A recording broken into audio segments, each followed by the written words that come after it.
আপনি যখন আসলেন লিটন দেখছিলাম বেশ বাহবা দিচ্ছিল, তো পরে যখন গেলেন কি নিয়ে কথা হলো আর এই ক্যাপ্টেনের এরকম আনন্দ আড্ডা কেমন লাগে? না আসলে সবই ভালো লাগে এইরকম করে স্বাগতম করা। এটাও আসলে একটা প্লেয়ারের জন্য অনুপ্রেরণা যোগায়। একজন ক্যাপ্টেন যখন এরকম করে বলে। তো আমার মনে হয় যে এখানে যখন আসছি, আসার পর সবাই যেভাবে আপন করে নিল এটাই আমার জন্য খুব ভালো আরকি। সবাই বলা বলি করছিল যে ধূমকেতু যে দলটা এটা প্রায় জাতীয় দল।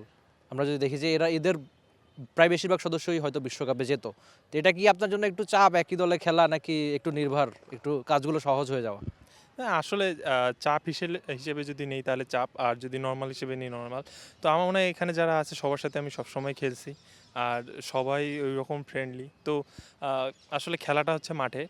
তো আমার মনে হয় যে এটা চাপ হিসেবে না নিয়ে যদি আমি খেলাটা খেলার মতো করে নিই তাহলে এটা সহজ হয় সবকিছু আমার জন্য।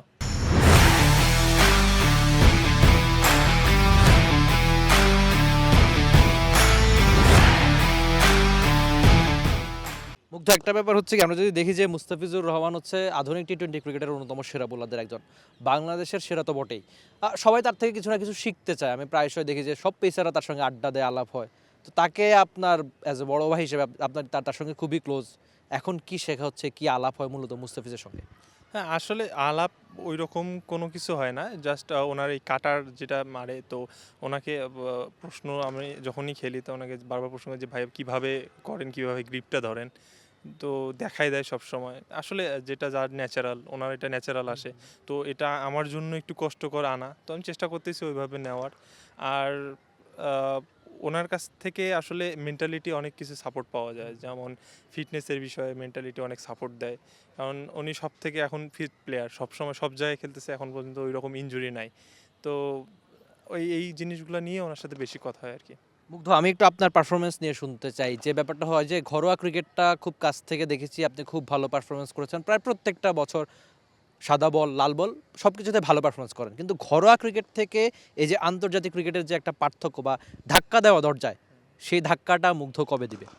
না আসলে আমি চেষ্টা করি হচ্ছে সব জায়গায় যেখানেই খেলি, আপনার এনসিএল বলেন, বিসিএল বলেন, যাই হয় প্রিমিয়ার লিগ বলেন, বেস্ট পারফরম্যান্সটা করার চেষ্টা করি। কখনো হয়, কখনো হয় না। আসলে সবসময় এক প্লেয়ারে একরকম যায় না। তো যেমন লাস্ট এনসিএলে ম্যান অফ দ্য টুর্নামেন্ট হইছি। তো আমার মনে হয় যে ওখান থেকে আমি ওখানে চেষ্টা করতেছিলাম যে এখানে যতটুক করে নেওয়া যায়। আর ন্যাশনাল টিমটা সম্পূর্ণ হচ্ছে আপনার লাক বলবো একটা। দ্বিতীয়টা বলবো হচ্ছে আপনার সিলেক্টরদের এখানে চাওয়া পাওয়া থাকে। তো ওনারা চিন্তা করে, অনেক কিছু চিন্তা করে একটা প্লেয়ারকে নেয়। তো আমি চেষ্টা করতেছি যতটুক চেষ্টা করা যায়। যদি আমার কপালে থাকে, যদি ওনারা মনে করেন যে আমি ওই জায়গার জন্য ক্যাপাবল, তাহলে ইনশাল্লাহ হবে ন্যাশনাল টিম। একটু উত্তরাঞ্চল নিয়ে শুনতে চাই। একটা সময় বলা হতো যে রংপুর বিভাগ অনেক বেশি অবহেলিত। কিন্তু আপনারা সবশেষ কয়েকটা এনসিএল বা ঘরোয়া ক্রিকেটে দারুণ পারফরম্যান্স করেছেন। একটু জানতে চাচ্ছি যে রংপুরে এত বেশি পেসার কিভাবে প্রডিউস করে? আপনি বা সাকলাইন আশেপাশে বহুদূরের সেই বর্ষণ বা শরীফুলও আপনাদের আশেপাশের রবিউল রয়েছেন। এই যে এত বেশি পেসার রংপুর কিভাবে দিচ্ছে? হ্যাঁ, আসলে আ একটা ব্যাটসম্যান যদি আপনি চিন্তা করেন, একটা ব্যাটসম্যানের বলারদের থেকে অনেক বেশি মানে প্র্যাকটিস করতে হয়। তো রংপুরে একটু প্র্যাকটিস ফ্যাসিলিটিটা নাই। এটা সবাই জানে। এটা অনেকদিন থেকেই বলা হচ্ছেই সবসময় যে প্র্যাকটিস ফ্যাসিলিটি নাই, মাঠটা ঠিকমতো নাই, একটা ইনডোর নাই।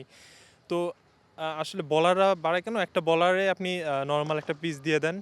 ওখানেই যা বল করতে পারবে, প্র্যাকটিস করতে পারবে। তো বলারের জন্য এটা ইজি। কিন্তু একটা ব্যাটসম্যানের জন্য এটা কিন্তু আসলে ইজি না। তো আমার মনে হয় কি এই কারণেই আমাদের বলাররা ওখানে একটু বেশি সুযোগ পাচ্ছে। কেননা যেখানেই মাঠ পাচ্ছে ওখানেই প্র্যাকটিস করতেছে। নিজের মতো করে প্র্যাকটিস করতেছে। আর এখান থেকে আপনি দেখেন শরীফুল উঠে আসছে। তো আরও আছে অনেক কজন রয় সুবাসিচ ছিল।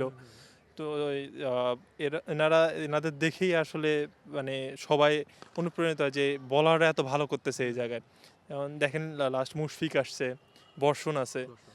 তো ওরাও চিন্তা করে, আমাদের দেখেও চিন্তা করে যে এই জায়গা থেকে টক্কর দিয়ে কতটা আগায় দেওয়া যায়। তো ওরাও নিজের মতো প্র্যাকটিস করতে পারে। কিন্তু ব্যাটসম্যানরা এই সুযোগটা ওখানে পায় না। তো আমার মনে হয় ওখানে যদি একটা প্র্যাকটিস ফ্যাসিলিটি হয় ভালো, জিম হয় ভালো, একটা ইনডোর ভালো হয়, আর মাঠে উইকেট থাকে, তো ব্যাটসম্যানরাও একটা সুযোগ পাবে। তো ব্যাটসম্যানরা প্রচুর প্র্যাকটিস করতে পারলে ব্যাটসম্যানও বের হয়ে আসবে ইনশাল্লাহ। Thank you so much. অনেক বেশি শুভকামনা আপনার জন্য। Thank you. মুকিদুল মুগ্ধ ছিলেন টি স্পোর্টসের সঙ্গে। রংপুরের বিভাগের গল্প জানালেন, নিজের গল্প জানালেন, মুস্তাফিজ থেকে শেখার গল্প জানালেন, লিটন তাকে কেন স্বাগত জানিয়েছে সেগুলো জানিয়ে গেলেন। অদম্য টি-20 কাপ যেটা হবে সেখানে মুগ্ধ খেলবেন ধূমকেতুর হয়ে। দেখা যাক দলটা চ্যাম্পিয়ন হতে পারে কিনা আর মুগ্ধ নিজে কেমন পারফরমেন্স করেন।